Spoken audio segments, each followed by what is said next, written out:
Good day everyone, I am Jabe Sigayotio and the title for our report is all about the nano and biomaterials.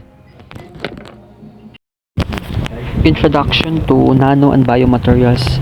Nano and biomaterials are a revolutionary field that involves the manipulation of materials at an incredibly small scale, leading to exciting advancement in medicine, engineering, and environmental science. These materials have the potential to revolutionize drug delivery, tissue and engineering, and sustainable technologies, opening up new frontiers for innovation and discovery.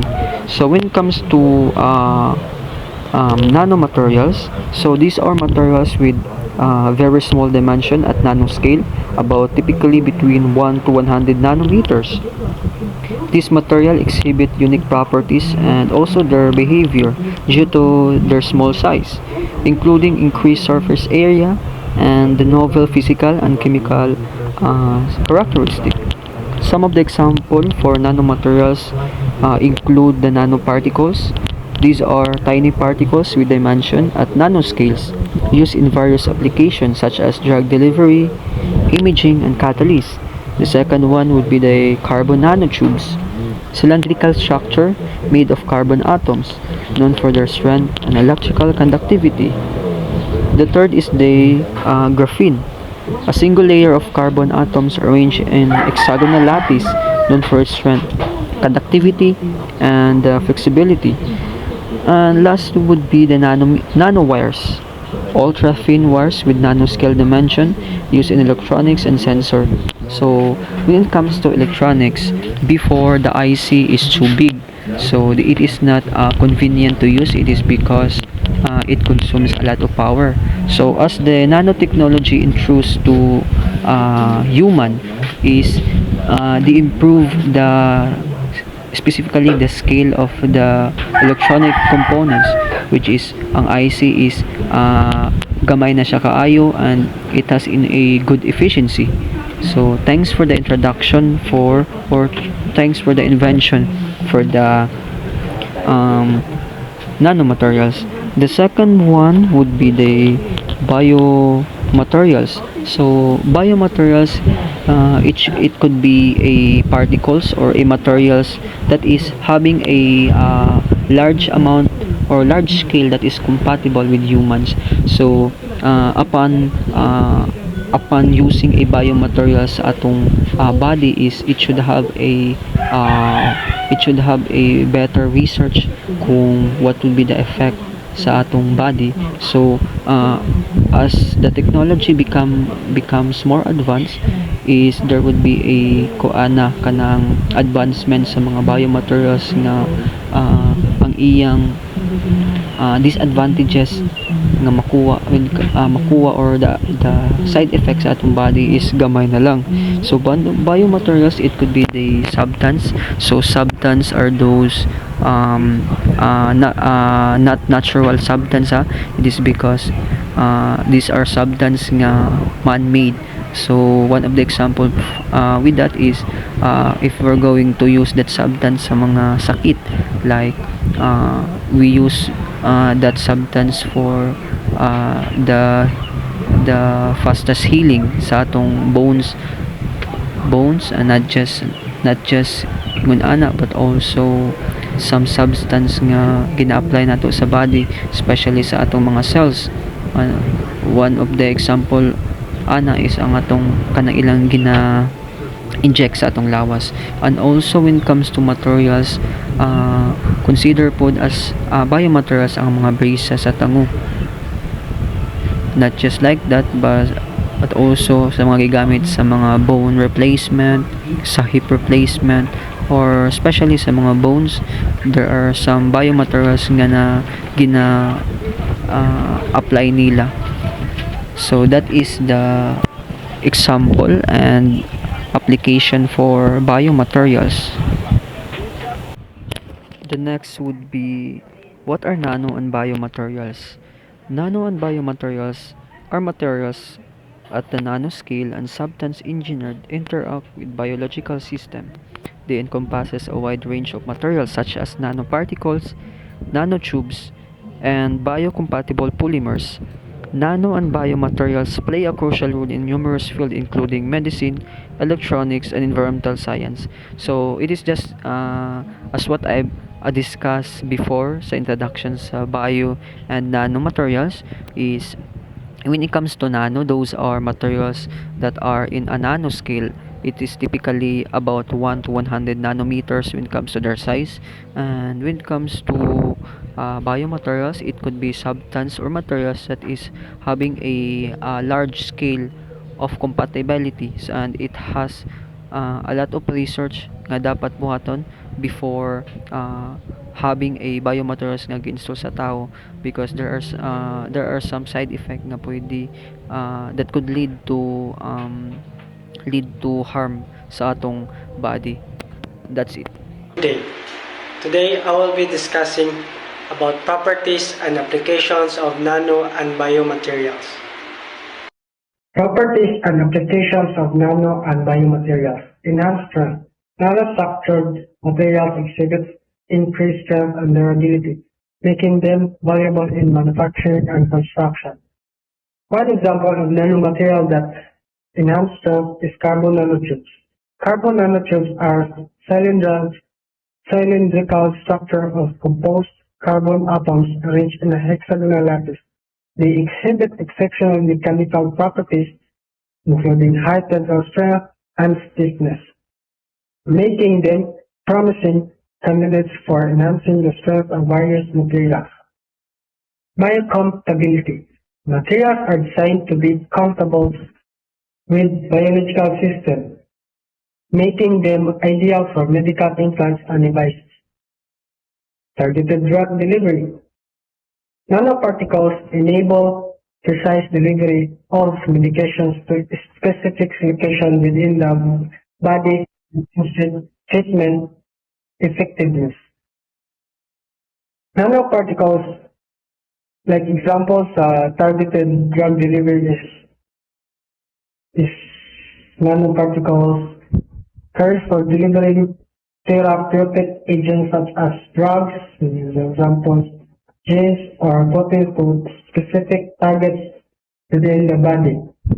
Liposomes, polymeric nanoparticles, and dendrimers are examples of nanoparticles-based drug delivery systems that can encapsulate drugs to protect them from degradation and release them at controlled rates in response to psychological cues. Nanotechnology in medicine and healthcare. Drug delivery system, like what I said earlier, like example ito is drugs, genes, and proteins to specific targets within the body, liposomes, polymeric nanoparticles, and dendrimers. Mga examples sa medical drug delivery systems. Also sa diagnostic tools, nanoscale materials improve imaging techniques leading to early disease detection and precise diagnosis. Like examples sa diagnostic tools is nanoparticle based in biosensors.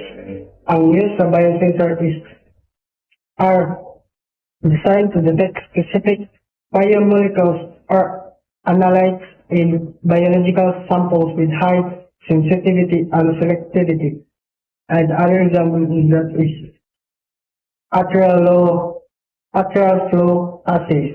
Arterial flow assays are point of care diagnostic device that use nanomaterials for rapid and qualitative detection of target, like mag-analyze and mag-analyze lang sa blood, saliva, or urine. Therapeutic application. Nanoparticles are used for innovative cancer treatments, providing more effective and less invasive therapies. Biomaterials in tissue engineering and regenerative medicine. Biomaterials play a crucial role in tissue engineering and regenerative medicine, providing scaffolds for tissue growth and repair.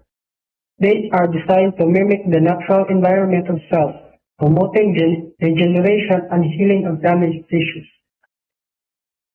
Like, like in bone tissue engineering, nanofiber scaffolds are used to regenerate bone tissue in cases of injury, like like more may bone tissue engineering is like from injury, trauma, or bone defects. While nanofiber scaffolds provide suitable microenvironmental for osteogenic cells to adhere, proliferate, and differentiate into bone-forming cells. Thank you. Hello guys, good day. My name is Harley Magtulis. I'm going to report about the rest part of the nano and biomaterials. Nanomaterials in electronics and energy. Enhanced performance. Nanomaterials such as carbon nanotubes and graphene revolutionize electronics by offering enhanced conductivity, flexibility, and durability. They enable the development of faster, smaller, and more efficient electronic devices. Nanotube and graphenes, or carbon nanotubes, these are the materials with at least one external dimension measuring less than 100 nanometers. So they are very small in size. Despite its small size, it gives a whole world of potential for the future of electronics. It creates faster, smaller, and more powerful devices. Thanks to these unique characteristics, nanomaterials can result in smaller, more lightweight electronics that use fewer resources to build and improve the accuracy of circuit construction down to an atomic level. For example, as, as, you've, as you've noticed, in the early 90s, their televisions require a huge amount of space at the back to fit all the components and electronics for the televisions. Whereas nowadays, we notice that there are many flat screens that requires less space for the electronics to fit in. So, in eco-friendly energy solutions, nanomaterials play a key role in development of efficient solar cells, energy storage devices, and fuel cells. They enhance energy conversion and storage capabilities, leading to sustainable energy and solutions. For example, in enhanced turbine efficiency, nanomaterials coating on wind turbine blades reduce drag and thus enhance aerodynamics, increasing the energy output. Another example is the energy storage or the batteries. Nanostructured materials such as silicon nanoparticles and graphene increase the capacity of charge and discharge rates of batteries. This increase life and charging speed of batteries for electronic vehicles and grid storage. So these are the contribution of the nanomaterials in the field of electronics and energy. So now let's go to the challenges and limitations of nano and biomaterials. Synthesis challenges. Creating nanomaterials with precise characteristics can be technologically challenging and costly. As we know na the nanomaterials is measuring less than 100 nanometers. So we need a technology that is capable of magnifying and have the power to work with these materials. Talking with this kind of technology, it requires a big amount of money. So it's challenging and costly. Toxicity concerns. Understanding potential harmful effects of nanomaterials on human health and the environment is crucial. Inhaling nanomaterials or nanoparticles can be crucial to human health if dealt correctly. It can potentially move from lungs to other organs such as brain, the liver, the spleen, and possibly fetus in the pregnant woman. So it is very small in size. There's a possibility that we might inhale these nanoparticles that can damage our lungs and other organs. The last one is the regulatory hurdles. Navigating complex regulations and standards for the use and commercializations of nano and biomaterials can be daunting. So, as we have know, in working in it is the nanomaterial is very small in size. So in working with nanomaterials for regulations and standards can be dangerous. So the person who are working with this kind of materials must have the knowledge and the precautions to avoid any damages to human health and to the environment. So these are the challenges and the limitations of the nano and biomaterials. Thank you.